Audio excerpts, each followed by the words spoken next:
કેમ છો ખેડૂત મિત્રો? મજામાં? હું છું ખેડૂત મિત્રો માહિતગાર બનો યુટ્યુબ ચેનલમાંથી પરાસરા. આપ તમામ ખેડૂત મિત્રોનું હાર્દિક સ્વાગત કરું છું. ખેડૂત મિત્રો, દર વખતે આપણે અલગ અલગ વિષયો ઉપર માહિતી છે તે વિડીયો દ્વારા તમારા સુધી પહોંચાડી છે, અને ઘણા ખેડૂત મિત્રો છે તે ખેતીની સાથે સાથે પશુપાલનનો વ્યવસાય પણ કરતા હોય છે અને વધારાની પૂરક કમાણી પશુપાલન થકી મેળવતા હોય છે. ખાસ કરીને જ્યાં ડેરી વ્યવસાય વિકસ્યો છે ત્યાં એકલા લીલા ચારા માટે જુવારનું વાવેતર છે તે કરવામાં આવે છે, કારણ કે જુવારનું ઘાસ પશુની પસંદગીનું ઘાસ છે. તેની રાડી મીઠી અને કસદાર હોય છે, પરિણામે પશુઓ છે તેનો બગાડ કરતા નથી અને હોંશે હોંશે ખાઈ જાય છે. છતાં પશુને ચારામાં કૂણી જુવાર આપવામાં આવતી નથી, કારણ કે જુવારનો કૂણો ચારો ખાઈ જતા પશુઓને મીણો ચઢે છે. હર હંમેશ પશુપાલકો તેમજ ખેડૂત મિત્રોને મૂંઝવતો પ્રશ્ન હંમેશા રહ્યો છે કે શા માટે પશુઓને લીલી જુવાર છે તે ખવડાવવામાં નથી આવતી. કારણ કે ખેડૂત મિત્રો તેમજ પશુપાલક મિત્રો, પશુઓને લીલી જુવાર ખવડાવતી વખતે કઈ કાળજી રાખવી જોઈએ જેનાથી આપણે આપણું જે કિંમતી મહામૂલું પશુધન છે તેને આપણે બચાવી શકીએ અને આપણે છે તે પશુપાલનમાં ખૂબ સારી એવી પ્રગતિ છે તે કરી શકીએ. હવે ખેડૂત મિત્રો, લીલી જુવાર છે તે એટલા માટે નથી ખવડાવવામાં આવતી કે તેમાં હાઇડ્રોસાયનિક એસિડ નામનું નુકસાનકારક તત્વ હોય છે. લીલી જુવાર છે તે નીંગલિયા પહેલાં કાપણી કરી પશુને ખવડાવવાથી જે આપણે કીધું કે હાઇડ્રોસાયનિક એસિડ નામનું જે નુકસાનકારક તત્વ છે તેને કારણે મેણો ચઢવાની શક્યતા ઘણી બધી વધી જાય છે. આમાં પશુનું મરણ પણ થઈ શકે છે. માટે સંકર જુવાર, ખાસ કરીને એકથી વધુ કાપણી આપતી જુવારમાં 50% ફૂલ આવ્યા બાદ ઘણીવાર નિંગલ બાદ પણ આ નુકસાનકારક તત્વની માત્રા વધુ હોય છે. જેથી આવી જુવારની મોડી કાપણી કરવી અથવા કાપણી કરી સૂર્યના તાપમાં 4 થી 6 કલાક સૂકવીને આપવા, અન્ય ચારા સાથે મિશ્ર કરી એટલે કે મિક્સ કરી ખવડાવવી જોઈએ. બીજી કાપણીવાળી કુમળી જુવાર કે પાણીની ખેંચવાળી જુવાર વગેરે પશુઓને ખવડાવવી ન જોઈએ.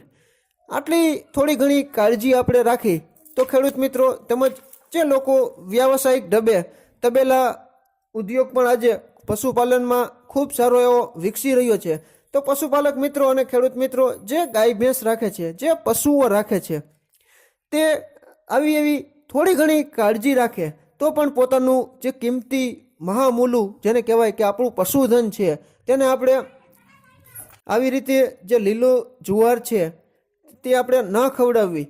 અને કારણ કે હાઇડ્રોસાયનિક નામનું જે એસિડ છે, હાઇડ્રોસાયનિક એસિડ નામનું જે નુકસાનકારક તત્વ છે તેને કારણે પશુઓને મીણો ચઢવાની જે શક્યતા છે તે ઘણી બધી વધી જાય છે, અને વધુ ચડી જાય તો ક્યારેક પશુનું મૃત્યુ પણ થઈ શકે છે. તો ખેડૂત મિત્રો, આપણે સમયાંતરે આવા માહિતીસભર વિડીયો પણ આપણે તમારા સમક્ષ મૂકતા જ રહીશું.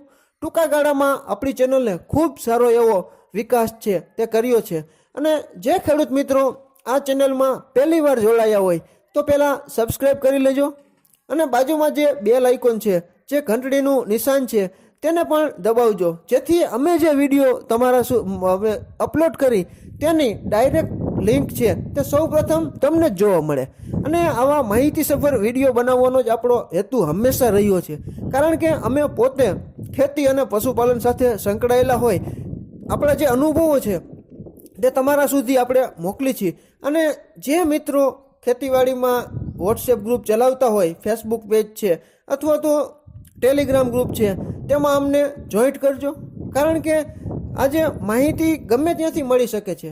આપણી ઈચ્છા હોવી જોઈએ હું જાણું તો તમારા સુધી વિડીયો દ્વારા પહોંચાડું. તમને કોઈ એવા યુટ્યુબ ચેનલની લિંક તમે જોઈ હોય તો મને પણ તમે તમારા વોટ્સએપ ગ્રુપમાં એડ કરો, તો તમે પણ મને છે તે માહિતી મોકલી શકો. અમારો ખેડૂત મિત્રો માહિતગાર બનો યુટ્યુબ ચેનલનો વોટ્સએપ નંબર હું તમને આપી દઉં કે 99 040 46 043. ફરી બીજી વખત બોલી જાઉં છું 9904044043. તો તમે પણ જે ખેડૂત મિત્રોના વોટ્સએપ ગ્રુપ ચલાવતા હો અને એડમિન હો તો આ નંબર ઉપર અમને એડ કરજો, જેથી કરીને આપણે પણ તમારા ખેડૂત ગ્રુપોમાં આપણા વિડીયોની લિંક છે તે મૂકી શકીએ અને તમે પણ અમને નવી નવી માહિતી પહોંચાડી શકો. આજે સોશિયલ મીડિયાનું માધ્યમ બહુ મોટું વિસ્તરતું જાય છે, ત્યારે આપણે આવી માહિતી છે તે પહોંચાડી શકીએ છીએ. ખેડૂત મિત્રોને ડાયરેક્ટ ઉપયોગી થાય તેવા જ વિડીયો બનાવવાનો આપણો હેતુ છે, કારણ કે ઘણા બધા પશુપાલક મિત્રો છે કે ખેડૂત મિત્રો છે તે જુવારમાં આવી જે કોમળી જુવાર હોય જે નીંગલિયા પહેલાં કાપડી કરીને પશુને ખવડાવી દેતા હોય છે, અને ઘણી વખત આપણા જે કિંમતી ગાય ભેંસ છે તે ઘણી વખત વધુ પડતા મીણો ચડવાને કારણે મૃત્યુ પણ પામતા હોય છે, મરી જતા હોય છે, અને આપણે છે ઘણું બધું આર્થિક નુકસાન છે તે ભોગવવું પડે છે. તો આપણે જે વાત કરી કે પશુઓને લીલી જુવાર ખવડાવતી વખતે કેવી કેવી કાળજી રાખી, તો આપણે આપણા કિંમતી જે પશુઓ છે તે આપણને સારામાં સારું એવું નફાકારક પશુપાલન આપણને અપનાવી શકી, અને આવી થોડી ઘણી કાળજી પણ આપણે જો રાખી તો આપણને લાંબા ગાળે ઘણો બધો ફાયદો થાય છે. આપણે ઘણી વખત સાંભળતા હોઈએ છીએ કે ફલાણા ભાઈએ લીલી જુવાર છે તે નીંગલિયા પહેલાં કાપડી કરીને પશુને ખવડાવી દીધી હતી તો મેણો ચડ્યો હતો અને એના કારણે પોતાની ગાય ભેંસ છે તે મૃત્યુ પામી હતી. તો આવું ન થાય તે માટે ખેડૂત મિત્રો આવી માહિતી ગમે ત્યાંથી તમને મળી શકે છે. અને યુટ્યુબમાં આપણે એવું નથી કહેતા કે આપણી એક જ ચેનલ સબસ્ક્રાઈબ કરો, ઘણી બધી ખેડૂત ઉપયોગી યુટ્યુબ ચેનલો પણ છે, તે પણ તમે સબસ્ક્રાઈબ કરજો, જેથી કરીને આપણે ખેતી અને પશુપાલનમાં નવી નવી માહિતી છે તે આપણે સતત મેળવી શકીએ. આજે જાગૃતિનો યુગ છે, જેટલું તમે જાણો તેટલું તમે વધુ આગળ વધી શકો. ખેડૂત મિત્રોને ઉપયોગી થાય તેવા જ આપણા વિડીયો બનાવવાનો હંમેશ પ્રયત્ન રહ્યો છે, અને આપણી ચેનલ આજે 5200થી પણ વધારે સબસ્ક્રાઈબર બનાવી ચૂકી છે. તે આપ તમામ ખેડૂતોના યોગદાનને કારણે જ આપણે આટલા આગળ છે તે પ્રગતિ કરી શક્યા છીએ. ખેડૂત મિત્રો, સમયાંતરે અમે આવા અસંખ્ય વિડીયો છે તે મૂકતા જ રહીશું, અને અમારા જે પ્રખ્યાત વિડીયો છે તેની લિંક પણ ડિસ્ક્રિપ્શનમાં અમે મૂકેલી જ છે, તે પણ તમે ખોલજો, જેથી કરીને આપણા જે પ્રગતિશીલ ખેડૂતો છે તેના વિડીયો પણ તમે જાણી શકો, અને શું આપણે ખેતીમાં અત્યારે કરી રહ્યા છીએ અને ખેતી ક્યાં પહોંચી છે, અને ખેડૂત મિત્રો પ્રગતિશીલ ખેડૂતો કેવા કેવા કામ કરે છે અને નફાકારક ખેતી બનાવે છે, તેવા અસંખ્ય વિડીયો આપણે બનાવેલા જ છે.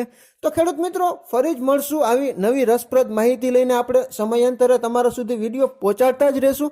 તો ખાસ કરીને જે લોકો નવા હોય તે સબસ્ક્રાઈબ કરજો, શેર કરજો, અને અનેક લોકોને તમે ફોરવર્ડ કરજો મેસેજ, અને આપણી લિંક મોકલજો, જેથી કરીને આપણી ચેનલમાં જોડાવા માંગતા ખેડૂત મિત્રો છે તે જોડાઈ શકે અને નવું નવું જાણી શકે. તો ખેડૂત મિત્રો, આ વિડીયો તમને કેવો લાગ્યો? જો સારો લાગ્યો હોય તો ચોક્કસ લાઈક કરજો, શેર કરજો, સબસ્ક્રાઈબ કરજો. ફરી જ મળશું નવા આવનારા વિડીયોમાં નવા રસપ્રદ વિષયને લઈને. ત્યાં સુધી આપ જોડાયેલા રહો. ખેડૂત મિત્રો, માહિતગાર બનો, આગળ વધો. થેન્ક યુ મિત્રો.